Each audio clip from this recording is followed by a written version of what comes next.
2022 was one of the best years for movies in this century so far, joining a handful of years that stand out, showing that film is not dead, there's a hunger for the big screen experience, and filmmakers are actively trying to progress the art form. Last year had some of the best and most emotionally significant films I have ever seen in my life, and a lot of films that were not even on my radar seem to be the ones that moved me. Hopefully the same can be said for 2023, because as it stands, I just don't feel as excited for what is coming as I should.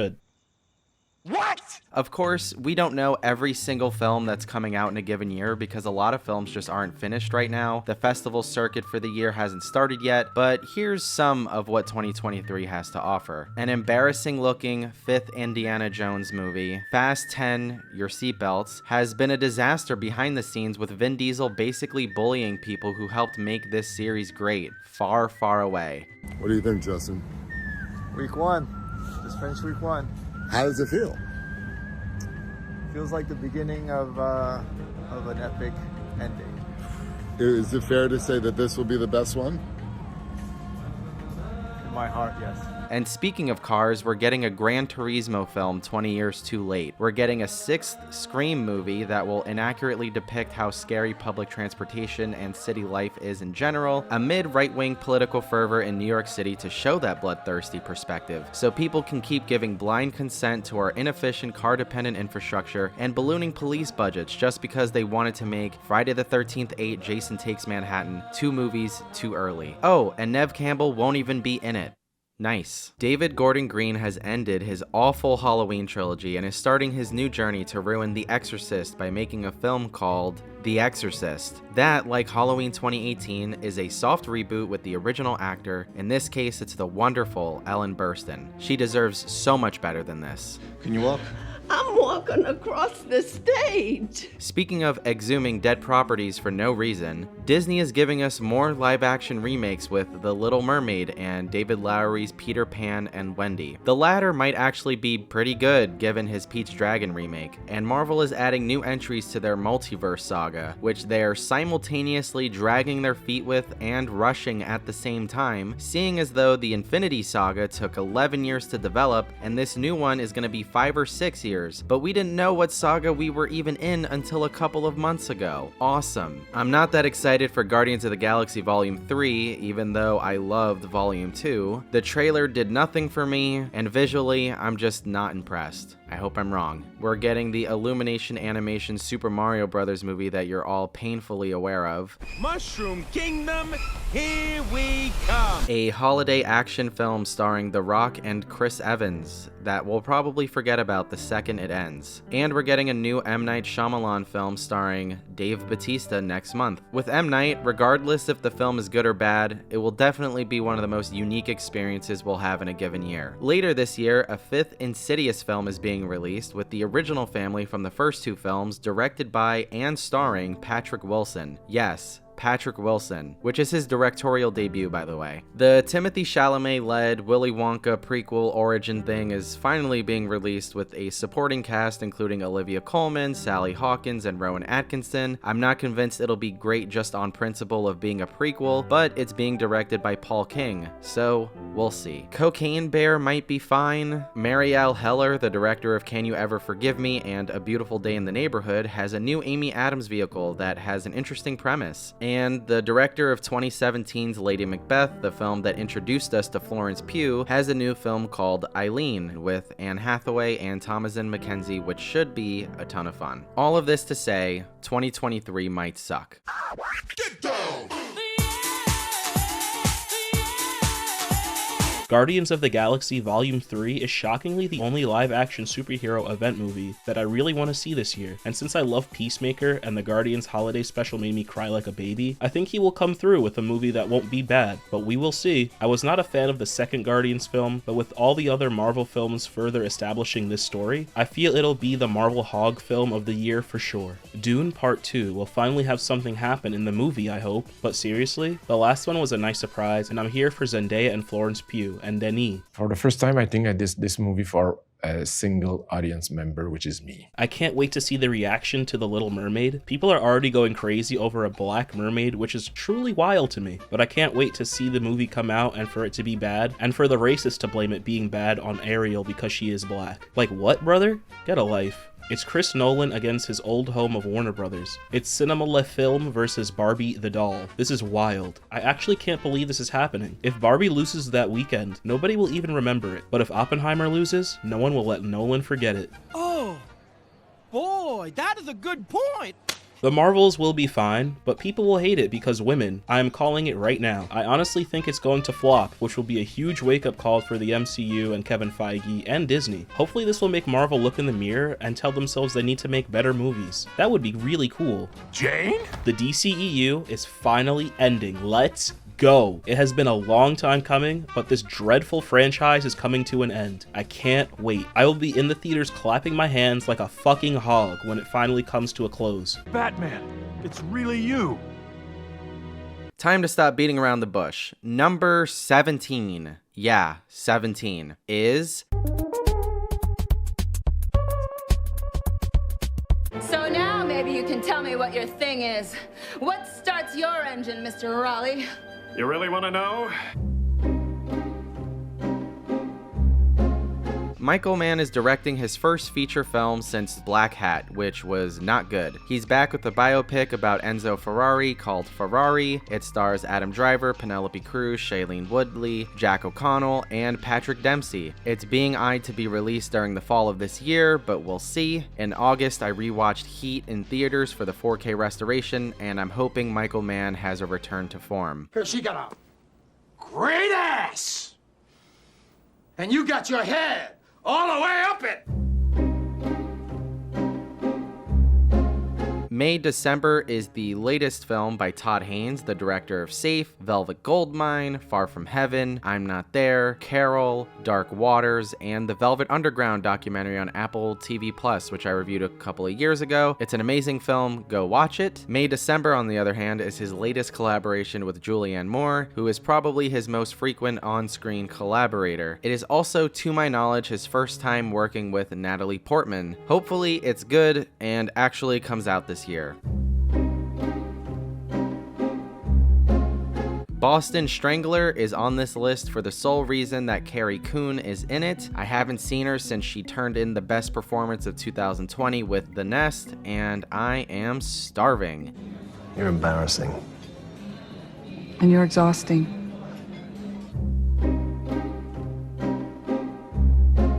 The Wonderful Story of Henry Sugar is a Netflix anthology film directed by Wes Anderson. The prospect of getting not one, but two Wes Anderson films this year is pure cope, but I'm just gonna pretend it's happening. Both are in post-production, so whatever. Luca Guadagnino's first collaboration with Zendaya, who plays a tennis player in a love triangle. Need I say more? El Conde is the latest film by Pablo Larraín, the director of Jackie, No, and Spencer. El Conde is about another historical figure, this time Augusto Pinochet, president of Chile, but Larraín imagines him as a vampire who's been alive for 250 years. I'm excited. That's a very exciting premise. Give it to me.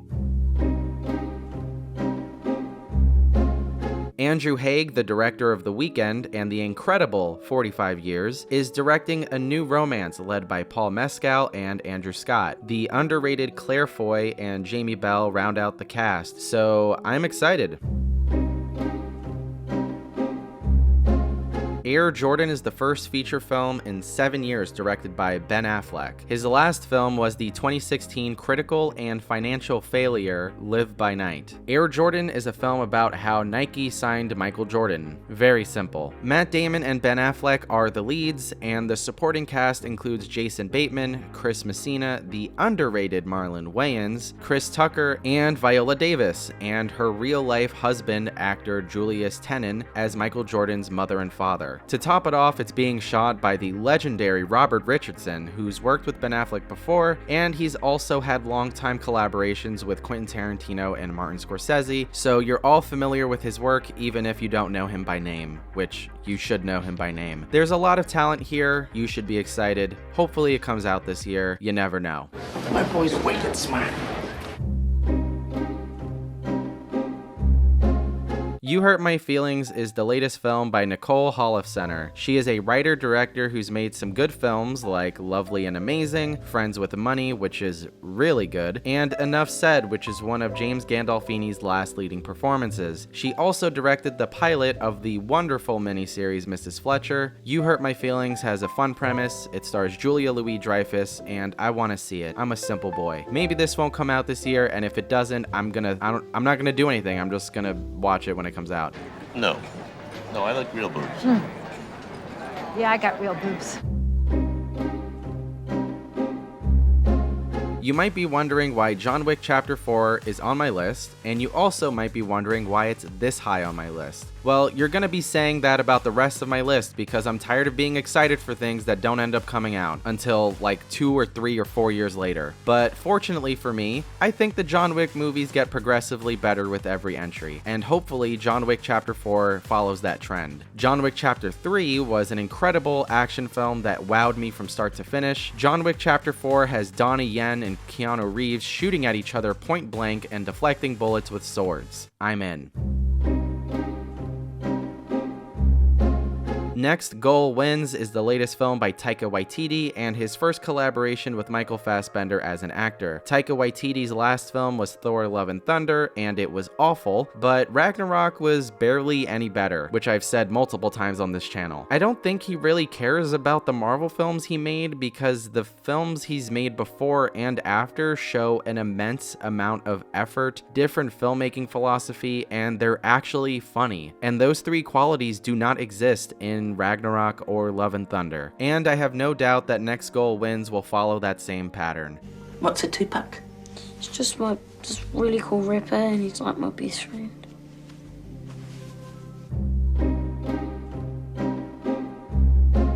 Magic Mike's Last Dance is the obligatory Steven Soderbergh placement. Every time he's coming out with a film, which is every year, he will be on the list. He's back to round out the Magic Mike trilogy that he started, and I'm excited. The trailer was great, Salma Hayek is hot, Channing Tatum is a great actor. Thank you, Steven Soderbergh. These 5 movies have my heart, and I can't wait to see them. Although I did not really like the last one besides Henry Cavill reloading his arms, I am all for Tom Cruise trying to kill himself for the preservation of the cinema art form. All the practical effects will definitely pay off, but hopefully we get an engaging story as well. With this being the second to last one, hopefully we really do get it. We are creating thousands of jobs,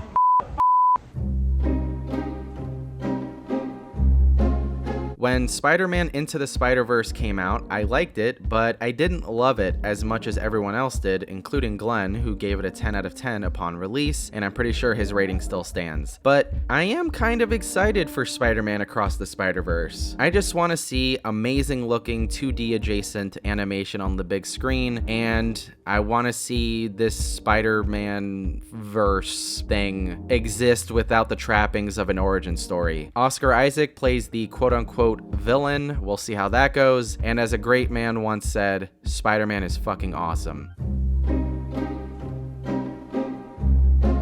I wish this movie was my number 3, but it's not. Aw man. Anyway, Crothreed is going to be great. I already know. Michael B is in the director's seat this time around, which has me a little bit worried. He has never directed before, so I'm not really sure how it will turn out, but hopefully it is super great, just like the trailers present it to be. These Creed movies have been the best of the Rocky franchise, which is wild, but let's go. Jonathan Majors looks so huge too. I can't wait for him to kill the Avengers. Mission Impossible Dead Reckoning Part 1 is on this list because A, Top Gun Maverick was incredible, and B, this stunt. He was just a machine. I mean, over 500 skydives. 13,000 motocross jumps, built models of different ramps at different angles to calculate what Tom's trajectory would be. So this way we can set drones and cameras in places where I can go right into close-up. The key is me hitting certain speeds and being consistent with that. There's no speedometer, so I do it by sound and feel of the bike. Tom Cruise just rode a motorcycle off a cliff 6 times. Fast X or Fast 10 your seatbelts will be the best thing to happen to us this year, I hope. Vin Diesel is super problematic behind the camera, and that has me worried it will be mid like F9. But this is also the second to last film in the franchise like Mission Impossible. I hope everyone comes through and makes this the best Fast movie they can. I really need to believe in the family again. It's been too long. I know very little about Barbie, and I don't want to know, so I'm not looking up trailers to put footage here. Noah Baumbach and the director Greta Gerwig wrote this film. Ryan Gosling and Margot Robbie are in it. I don't need to explain myself any further. It's gonna be cool. The first Spider-Verse movie was one of the most inspirational films of my adult life. It triggered such a crazy emotional response from me upon release. It was the kind of film I wish was released when I was a kid. Something about seeing a Spider-Man that looked like me was honestly magical. I don't think the sequel will capture that same magic, but I still feel like it will have some emotional resonance with me. If the movie is bad, honestly, I will probably still cry, but I have faith because Spider-Man is fucking awesome. Dune! Dune! Dune! Dune! Dune! Dune! Dune! Part 2 is gonna blow my mind. Part 1 was simultaneously amazing and disappointing because I wish the film was longer. It felt like half of a 4-hour epic that I would have sat through in one sitting if given the chance. Part 2 better knock my socks off. All the new additions for the cast are intriguing. I'm hype. I love Denis Villeneuve. He's one of the best directors working today. Why am I explaining myself? It's Dune, man. And my #1 most anticipated film of the year is... Hell yeah, Godzilla is back and in Japan. The only thing really known about this movie is that it takes place in post-war Japan. There has not been any pictures shown of how Godzilla will look or of the overall tone, but I can guess it will be pretty bleak, which is exactly what we need from Godzilla again. I would say the main thing I'm worried about from this film is that I don't want this man to be CGI again. I feel kaiju directors are slowly moving away from practical suits and whatnot, and that really bugs me. Sure, Godzilla looked great in Shin Godzilla years ago, but there was some shots of him that were god-awful. CGI should be used as a tool to enhance some aspects of Godzilla. He should not be full CGI because then you lose the essence of what makes him unique. Anyway, I also hope this gets an American release alongside the Japanese release. This will mark right before Godzilla's 70th anniversary, and Godzilla is big enough now that people would go to see him in theaters opening weekend all around the world. It's such a good time to be a Godzilla fan. This is gonna be awesome. And my #1 most anticipated film of the year is...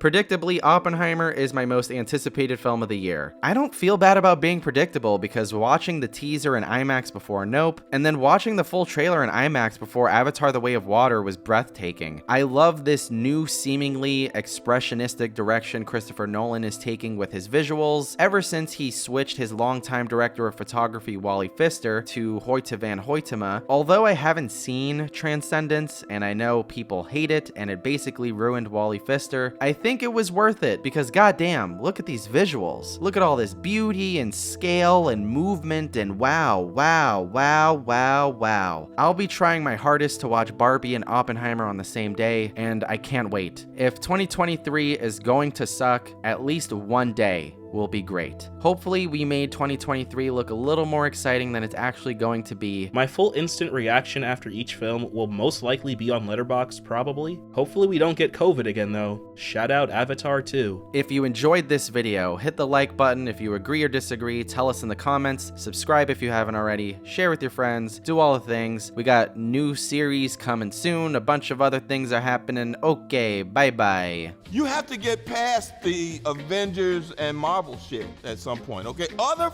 people make movies.